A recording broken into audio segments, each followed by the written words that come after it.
All right, Daily Ticker time here on a Thursday. We've talked a lot of Oregon State this week for not good reasons at all. Let's check in with the other program in the state. Ryan Clarke joining us now, our good friend of the program of the Oregonian, now covering the Ducks and the B1G for the Oregonian at Ryan T. Clarke on Twitter. Ryan, good morning to you, man. How's the transition from MLS to college football been for you?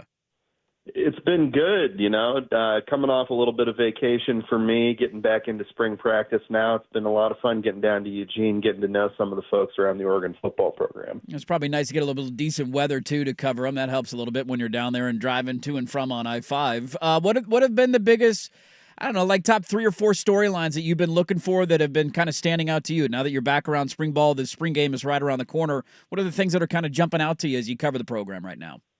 Yeah, obviously the transition at the running back coach spot has been one of the bigger headlines of the last couple of weeks. Ducks part ways with Carlos Laughlin, who headed to Ohio State. Get Rashad Samples from Arizona State, which is the school I happened to graduate from. Mm-hmm. A lot of positive word about Samples coming out of Tempe, and a lot of excitement among Ducks fans about him coming in as the running backs coach. Obviously, somebody with a lot of recruiting ability and deep ties in Texas, which, as we know, Dan Lanning loves to land him some top level Texas recruits. But beyond the running backs coach spot, obviously, we had a chance to speak with Dillon Gabriel earlier this week, the likely starter at QB. He's somebody that I think Ducks fans are going to be excited to get to know this year. 5 years of experience as a starter in college football. Is going to help tremendously, and he's somebody that brings an even more versatile and interesting sort of approach to the game than maybe people were used to with Bo Nix, who obviously was great for 2 years with the Ducks. And the main sort of thing that I've heard, other than the excitement around Gabriel, is Evan Stewart and Jabbar Muhammad as transfers both coming in. Both of those guys, coaches have been very excited about what they've shown so far. Obviously, that receiver room for the Ducks showing a lot of promise this year. And you think about across positions on the offense and really on the defense as well, but mainly the offense, they bring in a lot of talent this year in their first year in the Big Ten and have a chance to really compete right away. Ryan, how much can Oregon, if Gabriel drops production-wise from what Bo's final season was, how much can Oregon not be punished by that? Like, how much can Oregon overcome whatever the differences are going to be, if there are differences? Maybe Gabriel has the exact same kind of season. But if his production drops off from where Bo's was, can Oregon be okay? I think so. I think that, there's a lot of experience in that running back room, and Will Stein's offense has a lot of moving parts, really. It's something that can adjust to different levels of production, let's say, from the QB position. I do think, though, if I had to guess, I think that Gabriel might even be a better fit for what Stein likes to do than Nix was. That's at least what you hear whispers about now. Obviously, a team is always going to hype up their newcomer, their fresh face at QB, but in reality, I think that there's an opportunity for Gabriel to have an even better, sort of production than Nix in the way of maybe not, through the air, but, he has the ability to tuck it and run in ways that Nix didn't show terribly often. And that could harken back to maybe some of the days of old. I won't compare him or jump to that conclusion of Marcus Mariota. The two of them are good friends. In fact, they text each other, is what Gabriel has told us this week. So, he's been looking to Marcus for some advice, and hey, there's few better guys to look to. So, sticking at that position, we're talking with Ryan Clarke. He covers Oregon for the Oregonian at Ryan T. Clarke on Twitter.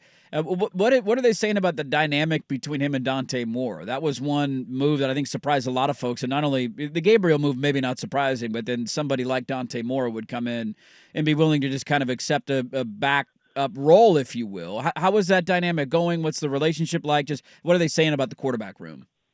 Well, we'll hear from Dante Moore today at spring practice. So folks who are interested in that coverage can follow my beat partner, James Crepea, on that. He'll have full coverage of that today for the Oregonian.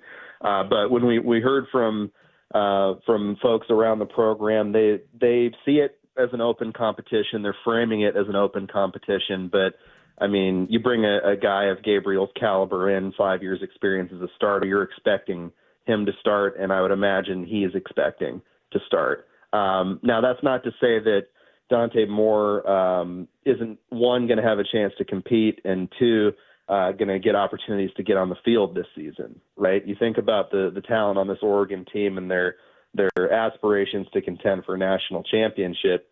There are several games on this Big Ten schedule that you could definitely see Dante Moore getting an opportunity for a quarter or two, depending on how things are going. I mean, the Big Ten is this superpower conference now, but it is in many ways as top heavy as it's been, right? There's games like Purdue, Illinois, Maryland on the Ducks schedule that, you know, if you're trying to get some reps for Dante Moore without burning his red shirt, those are games that you might have circled, and then obviously the non-conference opportunities too. Do you find yourself in your personal life ending things by saying right the way Dan Lanning does? Because I did that last year a lot, and I'm like, why am I saying this so much? And then I'm like, oh, yeah, it's the Lanning press conferences because he ends everything right.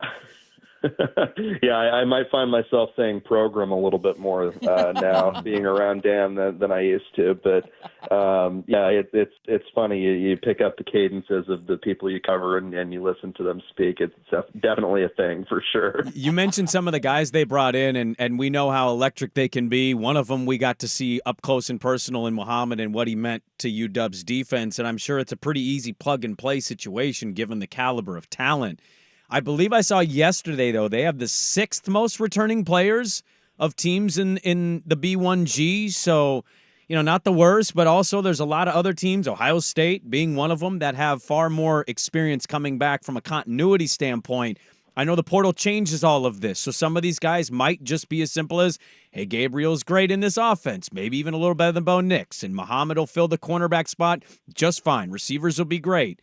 But what's the position for you they're looking to replace from last year that probably raises the most eyebrows or is the biggest question mark, whether that through spring or even going into fall ball? Yeah, I mean, look, every year there's going to be turnover along the offensive line, particularly given the caliber of offensive linemen that Dan Lanning's been able to recruit. Obviously, you lose a guy like Jackson Powers Johnson at center, who has been tremendous in this program and is going to be one of, if not the first Duck off the board in the NFL draft. Honestly, that center position is big, and other interior offensive line positions, making sure that, you know, you've got solid enough guys where you feel good about a starting five, if you will, throughout the season, that's got the experience, the talent, and even if you're mixing in some of the young guys that are ready right now. Honestly, the offensive line, Dan Lanning prides himself in having one of the best O-lines in the country and recruiting that way. I feel like that's going to be one of the biggest focuses. It may not be a question in the sense of like it's a shaky position or one that you're worried about if you're the Ducks, but that seems to me, at least at this point, to be one that folks should have their eye on. Interesting. Good stuff. Ryan Clarke, give him a follow on Twitter, at Ryan T. Clarke, covers Oregon and their move to the Big Ten for the Oregonian. He's a good friend of the program. You're doing a great job covering that program, and we look forward to chatting with you again soon. Thanks as always, man. We appreciate it. Right. Absolutely. Yep. Thanks. Right, there you go. Ryan Clarke. Great stuff from him on Oregon. He's going to hate us. He is. Yeah, he totally I think he's already is. like, oh, God. God, these idiots. These guys. Dante Moore speaking today. I didn't know that was happening, so I'll be curious to hear what he has to say. First time. I don't think he's done anything since signing. So I don't know if that's a hot take that he said there. Interesting. Gabriel might be a better fit for the offense. You know, I'm curious to see how. I'm fascinated by all that, by the way. Very fascinated by all of it. My analogy on that, my takeaway from that, my take on his take, is that they saw the way their season ended 2 years ago when Bo got hurt, and they didn't have any faith in the situation behind him. And so they made a very concerted effort this year to not run him until they desperately needed to. Sure. And in some of their bigger games, he ran a little bit more, but a lot of their games were lopsided, and they were like, dude, we're not putting him in harm's way. This is where I think the Dante Moore thing is fascinating. Dillon Gabriel is a great runner. Really is. He was great at Oklahoma. Are they more inclined to use that part of their offense and saying, we got a guy that depends on how they feel about Dante Moore internally, but we got a guy behind him that we trust. If he is to get hurt, that it's not a big drop-off from 1 to 2. So I'm curious to see how the difference the offense looks this year. You know what? That's why you watch spring games, baby. Well, you just got a 4-star wide receiver yesterday, too. Oh, they did? Nice. Cooper Perry. Yes. How do I know that and you don't? I'm out of it, man. I'm out of the loop now, man. I got a kid at home. I'm building cribs. I don't know what's happening anymore.